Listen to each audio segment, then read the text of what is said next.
This is Julie at Love's Beginning with a blog post entitled Your Foes Are Considerate. Knowing is a frequency to which you can attune. What to do in a particular situation. What comes next for you in your day. Any and all questions that arise can be answered by knowing.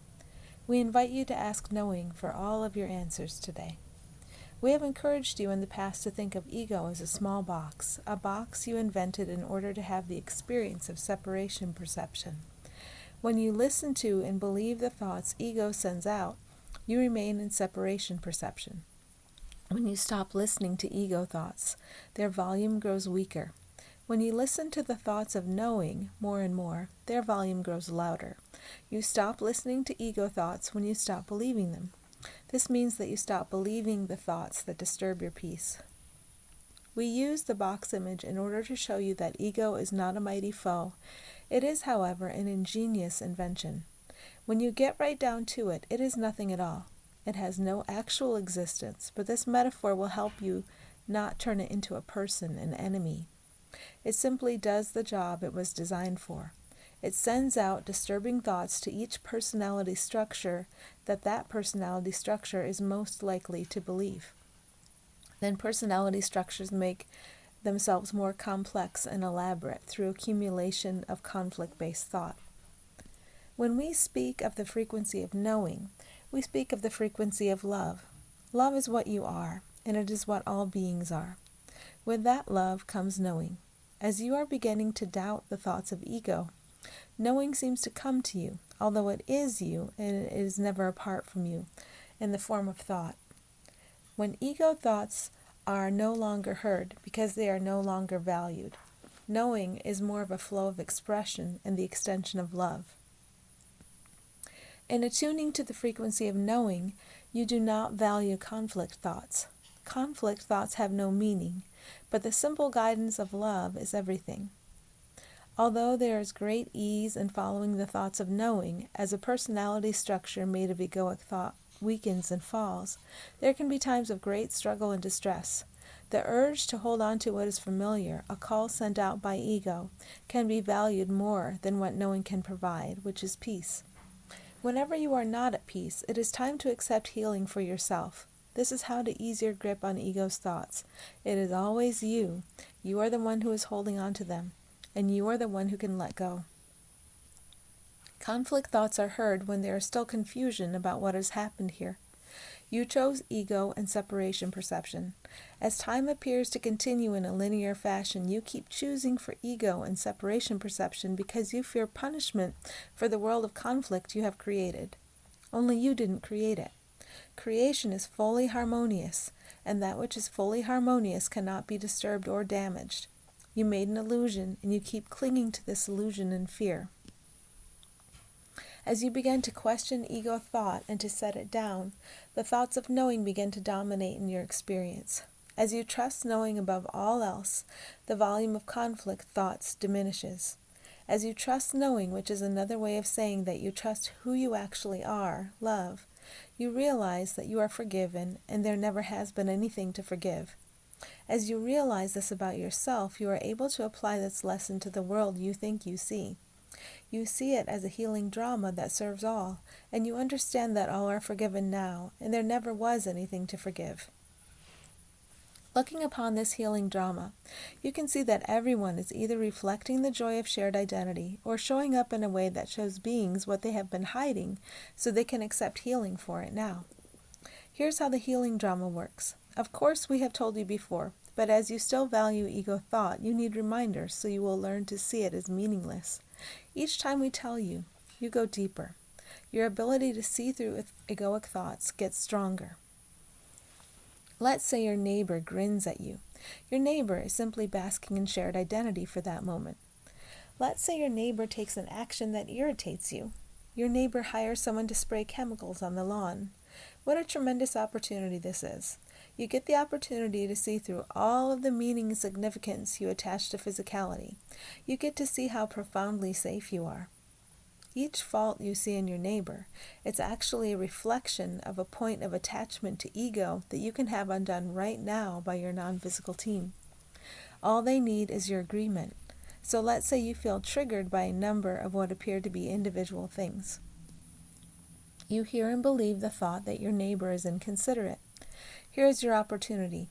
Because you are still listening to and believing egoic thought, your speech and actions still comes from conflict, and they are like your neighbor's.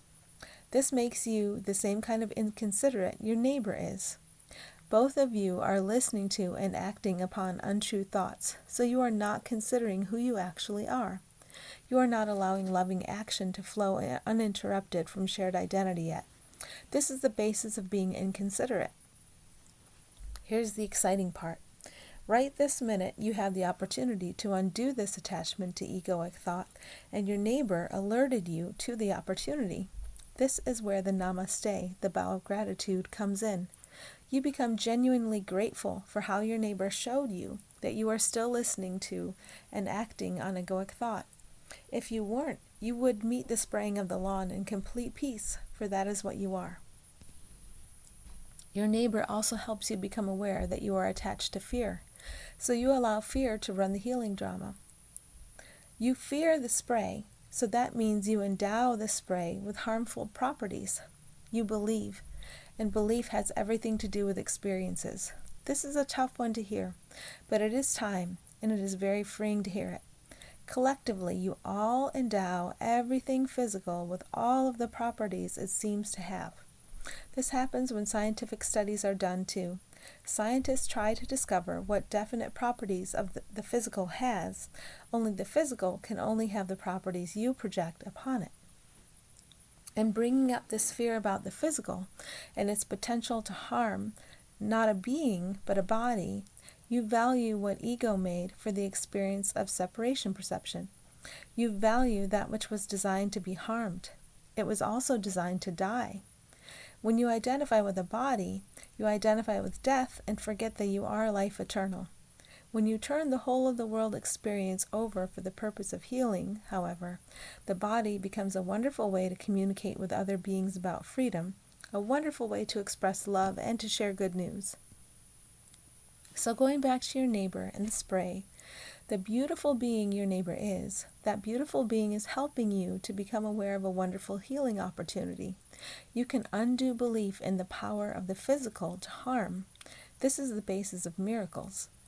So when you are triggered, say yes to your energetic team. Say yes to perception correction. Thank the one who triggered you. They hold the key to your freedom.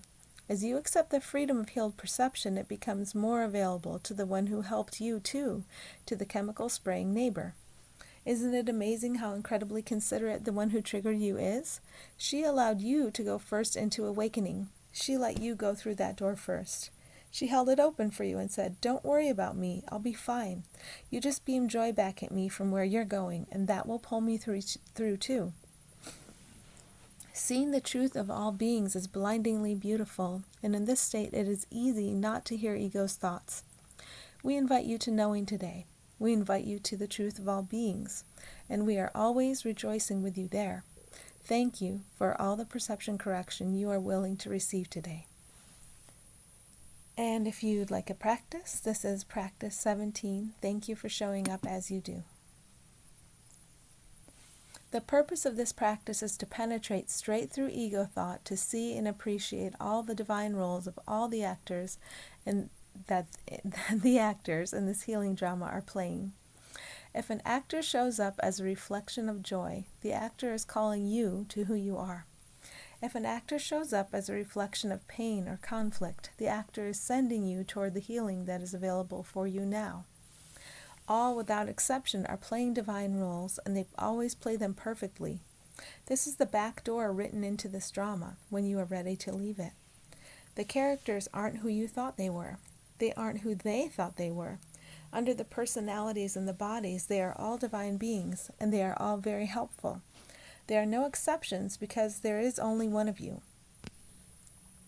One actor can play two different roles at once.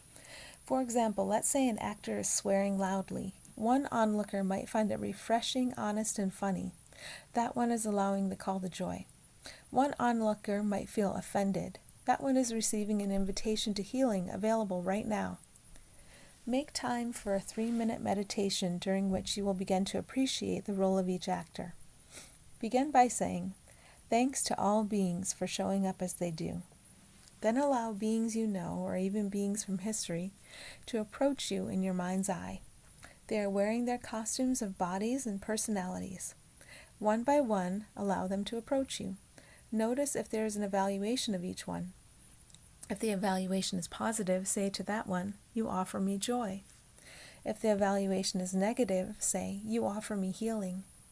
If the evaluation is neutral, say, "You offer me peace." You may say all three things to the same actor. After you speak to each actor, allow the next one in line to approach you and give them your thanks. End the meditation by saying, "I thank all beings for showing up as they do. You always show up perfectly, and I do too." Whenever you have time today, recognize the perfect job each actor is doing.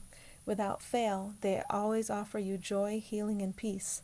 If negativity comes up very strongly, it can be hard to affirm that the one who seems to be in the wrong is offering healing, but it truly is a reminder to go in, to remember the presence of your always loving non-physical team, and to affirm that you are willing to receive perception correction. You calm the conflict in all minds whenever you do this. So we thank you. Thanks for listening.